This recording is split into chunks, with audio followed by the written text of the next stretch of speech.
Next chapter ऋतुचर्या। ठीक है, नाम से ही समझ में आ रहा होगा। अथात ऋतुचर्या अध्याय व्याख्यास्याम इतिहास महात्रेय आदि महर्षि। इसके बाद अब ऋतुचर्या अध्याय की व्याख्या करेंगे, ऐसा भगवान आत्रेय आदि महर्षियों ने कहा हुआ था। तो दिनचर्या के बाद में ऋतुचर्या स्टार्ट हुई।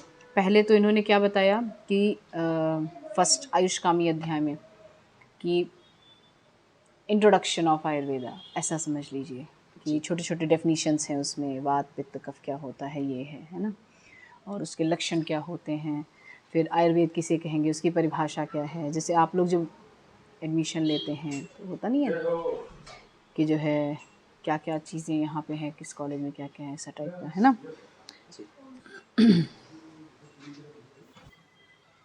चलिए, तो पहले तो इंट्रोडक्शन हुआ, ठीक है, स्टार्टिंग वाले चैप्टर का। दूसरे वाले चैप्टर में उन्होंने बताया कि पूरे दिन भर आपको कैसे रहना है। आयुर्वेदा केवल ट्रीटमेंट बेस्ड नहीं बताया हुआ है, आपके लिए भी बताया हुआ है, चिकित्सक के लिए भी बताया हुआ है कि चिकित्सक को किस तरीके से रहना है। पहले खुद पे अप्लाई करो, फिर दूसरों को बताओगे कि हमें ये इफ़ेक्ट मिला, उसके बाद ही आपको अच्छा लगेगा। जब खुद पे अप्लाई करके देखोगे कि हाँ सच में नहाने के बाद में ही खाना खाने से कितना इफ़ेक्ट स्वास्थ्य पे पड़ता है, तभी आप सामने वाले को ये शिक्षा दे सकते हैं, है ना। अब नेक्स्ट चैप्टर आता है आपका ऋतुचर्या। ऋतुचर्या मतलब ऋतुएं अपने देश में, अपने पृथ्वी पे 6 ऋतुएं अलग अलग आती हैं, ठीक है। साल, एक वर्ष 12 महीने का होता है पूरा, ठीक है। और जो ऋतुएं हैं 6, अगर इंडिया के रीजन में देखा जाए तो ये जो मिड रीजन है, मतलब ये जो ये यूपी, बिहार और थोड़ा सा पार्ट उत्तराखंड का ले लीजिए, इस तरीके के जो ये इतना वाला बेल्ट है इधर वाला, इसमें 6 ऋतुएं प्रॉपर अपने लक्षण के साथ एक्सट्रीम कंडीशन में आती हैं। बाकी साउथ में चले जाएंगे तो आनुप्रदेश के कारण वहाँ पे थोड़ा सा ये ठंडी बारिश ये सब ज़्यादा रहता है, ह्यूमिड नेचर ज़्यादा रहेगा, ठीक है, कोस्टल एरियाज़ होने के कारण, आनुप्रदेश होने के कारण ये साधारण देश में आते हैं। इस वजह से साधारण देश में 6 ऋतुएं प्रॉपर तरीके से आएंगी और लक्षणों के साथ में, ठीक है। अब ऋतुएं 6 तो पता चली जाती हैं, है ना, इतना बताने के बाद में 6 ऋतुएं होती हैं, ये आपको पता थी, बचपन में पढ़ा होगा छोटे से तब। कौन कौन सी होती हैं याद है? चलिए, 6 ऋतुएं जो आती हैं ये जब बचपन में याद कराते हैं तो उसका क्रम अलग रहता है, हमारे शास्त्रों में अलग क्रम बताया गया हुआ है, ठीक है। अष्टांग हृदय जो अभी हम लोग पढ़ रहे हैं उसमें शिशिर, वसंत, ग्रीष्म, इस तरीके से है, ठीक है। तो शिशिर से स्टार्ट करेंगे। माघ से प्रारंभ, मतलब माघ मास जो होता है। अच्छा, हिंदी महीनों के नाम बताइए, ये भी नहीं पता है। चैत्र, बैशाख, ज्येष्ठ, आषाढ़, श्रावण, भाद्रपद, आश्विन, कार्तिक। बहुत मेहनत है। चलिए सीक्वेंस नहीं, तो सीक्वेंस नहीं याद करोगे तो बात अलग हो जाएगी ना, गड़बड़ हो जाएगी। जैसे आप लोग की बुद्धि है कि बाल्यावस्था के बाद में वृद्धावस्था आ गया है, ये अवस्था पता नहीं कब आएगा, या आएगा भी कि नहीं आएगा, ये ऊपर वाले के पास में जाके देख लेना। तो उसी तरीके से नहीं है ये ना, आपको क्रम से ही जाना पड़ेगा। अगर आप मॉर्निंग में खाना खाए हुए हैं तो उसके बाद लंच ही करने वाले हैं ना, पहले डिनर तो नहीं कर लोगे कि लंच फिर बाद में कर लेंगे, ऐसा तो होगा नहीं। तो उसी तरीके से क्रम में और क्रम से याद कर लो उसको, ये मोस्ट इम्पॉर्टेंट है।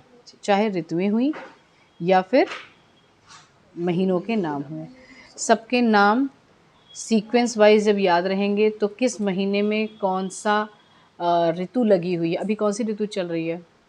अभी ग्रीष्म। ग्रीष्म आ गई इतनी जल्दी तुम्हारे यहाँ?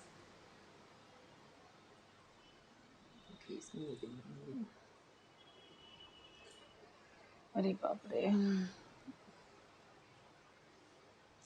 लक्षणों के हिसाब से मत देखो, अभी आप महीनों के हिसाब से देखो, ठीक है। वसंत ऋतु के ही चल रहे हैं अभी हम लोग, है ना। अभी ये हाँ वसंत ऋतु में ही चल रहे हैं अभी। अभी कफ का ही प्रादुर्भाव है, मतलब कफ का ही अभी प्रकोपित अवस्था है। ग्रीष्म भी इसके बाद में आएगा, एक और कुछ दिन रुको, 15 दिन और रुको, ठीक है। ऋतु अपने लक्षणों के हिसाब से आती हैं, तो ही आप वात पित्त कफ के अकॉर्डिंग देख सकते हैं। और जो यहाँ पे बताया गया हुआ है इसके बारे में देखिए। माघ से प्रारंभ करके 2-2 मास के मिलाने के बाद में शिशिर, वसंत, ग्रीष्म, वर्षा, शरद, हेमंत, ये 6 ऋतुएं हैं। वैसे तो ग्रीष्म, वर्षा, शरद, हेमंत, शिशिर, वसंत ऐसे याद किया होगा, बहुत लोग अलग अलग तरीके से याद करते हैं।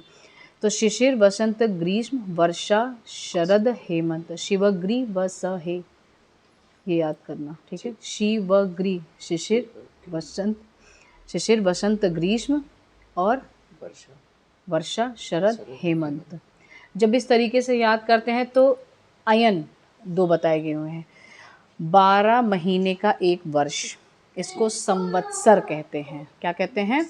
संवत्सर, एक संवत्सर, ठीक है, मतलब 1 ईयर, मतलब इसमें 12 मंथ रहेंगे।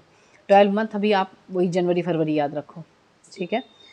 अब इस पूरे 12 महीने के 2 भागों में बांटा गया हुआ है अयन में। एक उत्तरायण हो गया, एक दक्षिणायन हो गया। उत्तरायण कब से लगता है? सबसे कॉमन है उत्तरायण कब से लगेगा, मैं डेट पूछ रही हूँ। 14-15 जनवरी लोग कहते हैं, गुजरात में सबसे ज़्यादा मनाया जाता है इसको बहुत अच्छे तरीके से। उत्तरायण स्टार्ट हो चुका है तो वहाँ से उत्तरायण लग जाता है 6 महीने का, उसके बाद 6 महीने के बाद में दक्षिणायन लगेगा, ठीक है। ये याद रखना, मतलब जब चीज़ें ना घटनाओं के साथ में रहती हैं तो जल्दी याद रहती हैं, ठीक है। अब उस अयन में 6 अयन में, मतलब सॉरी 6 महीने के एक अयन में 3 ऋतुएं आएंगी और दूसरे 6 महीने के एक अयन में 3 ऋतुएं अलग से आएंगी। तो जब शिशिर, वसंत, ग्रीष्म की बात करते हैं तो यहाँ पे आती हैं ये उत्तरायण, ठीक है। और उत्तरायण के बाद आएगा दक्षिणायन। बाकी बचे हुए जो ऋतुएं हैं वो दक्षिणायन में जाती हैं, ठीक। शिशिर, वसंत, ग्रीष्म स्टार्टिंग का उत्तरायण हो गया। वर्षा, शरद, हेमंत ये जाएगा दक्षिणायन में, ठीक है। जो उत्तरायण होता है इसको आदान काल भी कहते हैं। उत्तरायण को ही आदान काल कहते हैं और दक्षिणायन को विसर्ग काल कहते हैं। याद कैसे करोगे? उत्तरायण स्वर है, ऊ स्वर है।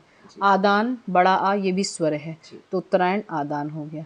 विसर्ग व्यंजन है, व व्यंजन है, और दक्षिणायन द, ये भी व्यंजन है। तो व्यंजन वाले शब्द एक साथ में हो गए, स्वर वाले शब्द एक साथ में हो गए। उत्तरायण आदान है, दक्षिणायन विसर्ग है। आदान और विसर्ग में क्या डिफरेंस है? आदान मतलब कुछ देना, देगा कौन? मनुष्य देगा।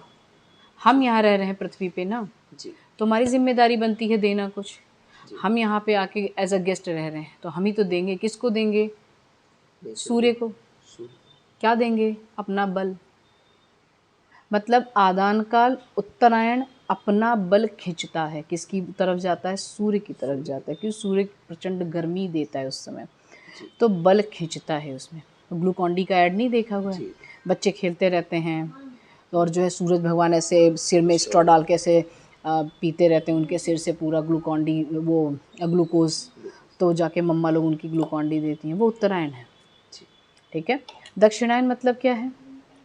दक्षिणायन अब सूर्य ठंडा हो गया, यहाँ पे चंद्र का प्रादुर्भाव होता है, चंद्र प्रबल हो जाता है, ठंडापन ज़्यादा आएगा, तो वर्षा से स्टार्ट हो जाएगा, ठीक है। वो बात अलग है, वर्षा में पहले दोषों का अभी बाद में देखेंगे क्या होता है। अभी ठंडी और गर्मी 2 ही मौसम लोगों को समझ में आता है। बहुत ज़्यादा हो गया तो बारिश आ गई किसी के यहाँ पे, मतलब ऐड होती है ठंडी, गर्मी, वर्षा, बस 3 ही मौसम आते हैं। इन दोनों के बीच में भी एक मौसम आता है, आधा इधर का आधा उधर का, वो भी एक बहुत इम्पॉर्टेंट रहता है। तो 3 चीज़ें तुमको याद रखनी है। पहली बात, पूरे साल को संवत्सर कहते हैं, 12 महीने का होता है, ये 2 भागों में बटा हुआ है। अयन, दक्षिणायन, उत्तरायण। उत्तरायण आदान, उ अ मतलब स्वर वाले एक तरफ, दक्षिणायन विसर्ग, द और वी, ये एक तरफ होगा, ठीक है। आदान मतलब हम किसी को कुछ दे रहे हैं, बल देंगे किसको? सूर्य को पहुंचा देते हैं। सूर्य ऐसे ऐसा होता नहीं, बस याद करने के लिए बोलते हैं। सूर्य की तप्त गर्मी की वजह से बॉडी से बल का क्षीण हो जाना, इसीलिए इसे आदान कहते हैं, ठीक है। बस याद करने के लिए बता रहे हैं कि ऊ से आदान याद कर लेना, दक्षिणायन से विसर्ग याद कर लेना, ठीक है। विसर्ग वाले जो हैं मतलब उसमें सूर्य बल देता है, चंद्रमा बली रहता है, ठीक है। और जब इसके बाद की बात आती है, अयन हो गया, एक अयन में 3 ऋतुएं आएंगी।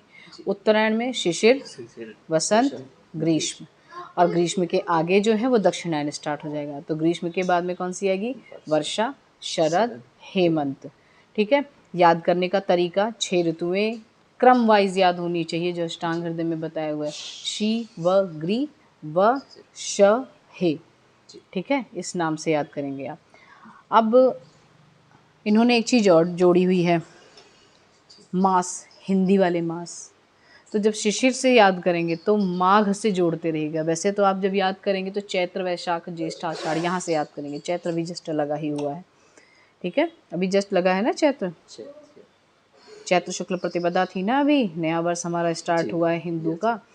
हिंदू संवत्सर जो बोलते हैं, विक्रमी संवत, हाँ, तो वो चैत्र शुक्ल प्रतिपदा से स्टार्ट होती है। ये जो 1 जैन से मनाते हैं ये अंग्रेजों वाला है।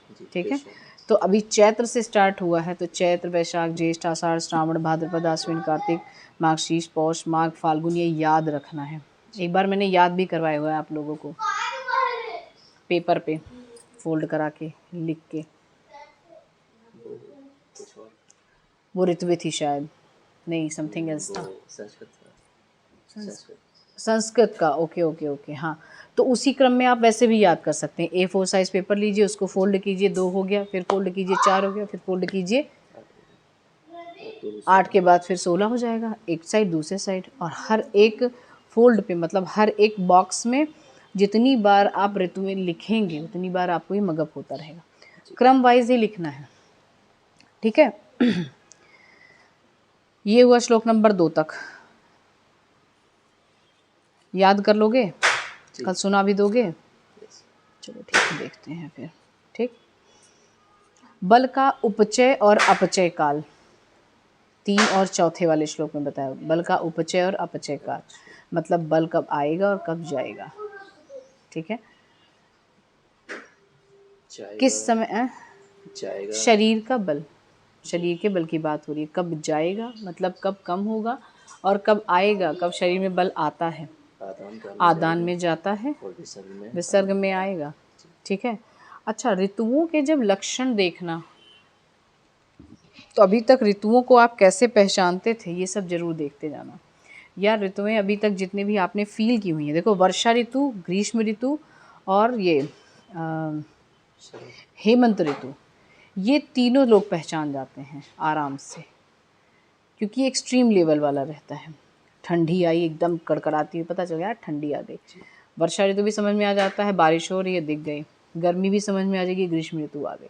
जब अभी कहाँ ग्रीष्म ऋतु है, अभी तो शाम को अभी भी जो है रात में ठंडी उतनी ज़्यादा नहीं पड़ रही है, एक चद्दर या एक ब्लैंकेट की ठंडी अभी भी है। अभी सबके यहाँ AC नहीं स्टार्ट हुई है ना।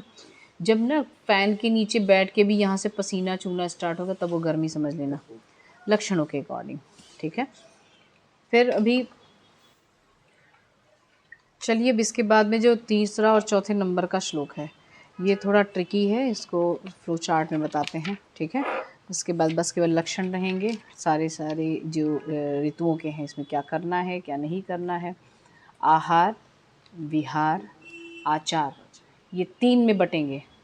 ठीक है, आहार क्या लेना है हर ऋतुओं में, विहार क्या करना है मतलब एक्टिविटीज़ क्या करना है, आचार आपका बिहेवियर कैसा होना चाहिए। ये सारी चीज़ें उसी ऋतुओं के ही अकॉर्डिंग टेबल फ्लो चार्ट में ही बताते रहेंगे। ठीक है, थैंक यू।